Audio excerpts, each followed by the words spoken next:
So in 30 years of practice, you've seen a tremendous amount of technology changes, I would assume. Yes. Are you a person that embraces technology, and are there some certain specific areas that you're actually looking at growing into in the technology world?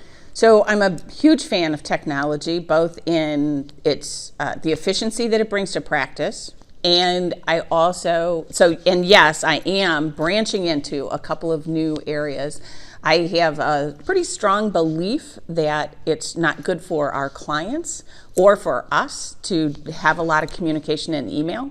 I find email almost to be frustrating, right? There's just lots and lots of junk. You oftentimes can't trust the PDFs that are coming in. So two things we've done. One, around the office, our communications are all through Slack, an internet-based communication system. So we use a Slack channel for talking amongst ourselves. Is that sort of like instant messaging, or? It's very much like instant messaging.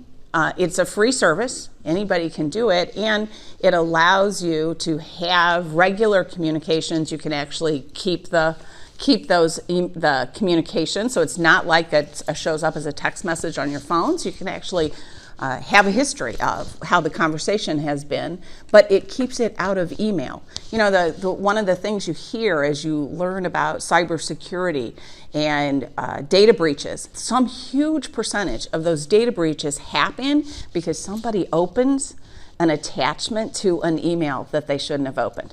So first, I get my staff out of email by making sure those communications are in Slack. That prevents an employee from opening a bad email that they thought was from another employee. Then I've also moved to client communications through an app that we subscribe to. That one's called Liscio, Liscio, and I actually have an app on my phone when clients communicate through there. For the clients, it looks just like email, looks just like it, but I actually get those messages faster. You know, you think that email is an instantaneous thing, but it actually doesn't happen that fast. And then sometimes your email provider has to scrub the message that's being sent, and so it can take a while. If I have a client who messages me through Liscio, I get notifications right away.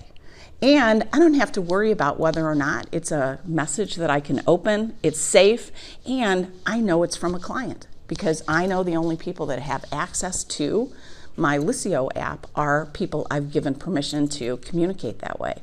So I love it. They can send me documents that way. Most people, all across, so whatever age group you're talking about, most people have a cell phone. Most people have a camera function on their cell phone, and they can take a picture of a document and send it to me right through Liscio. I never have to worry about whether it's something I can open or not, and we can push their tax returns to them that way. They can sign their 8879s. There's, just a whole world of communication that doesn't require email, and I love that.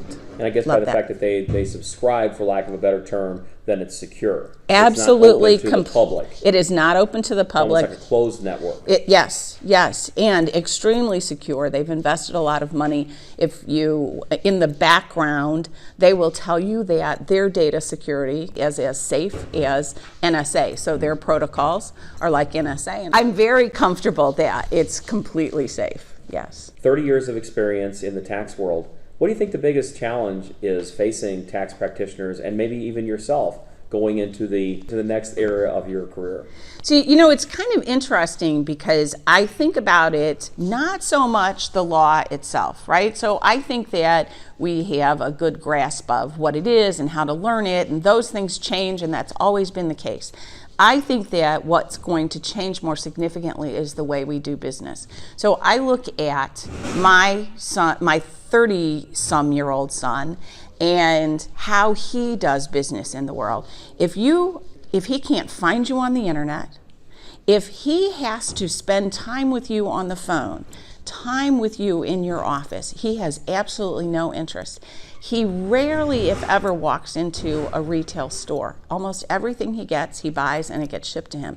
And so, Tom, you know me because you've known me for a while, and I don't do interview type tax returns. I think that that's going to be an ongoing challenge for practitioners who've built their business that way, and finding a way to reach and do business with the generation that's coming along, those that are in their 30s, between 30 and 40, particularly if you're in large communities like Chicago. I just think more and more of them will be looking to find you on the internet, and they're going to want to be able to do business with you that way, not necessarily make an appointment and come in and see you.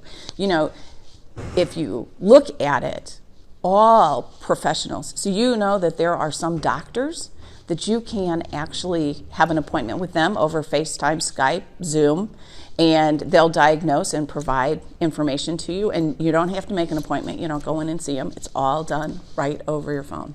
I just think that's where we're headed.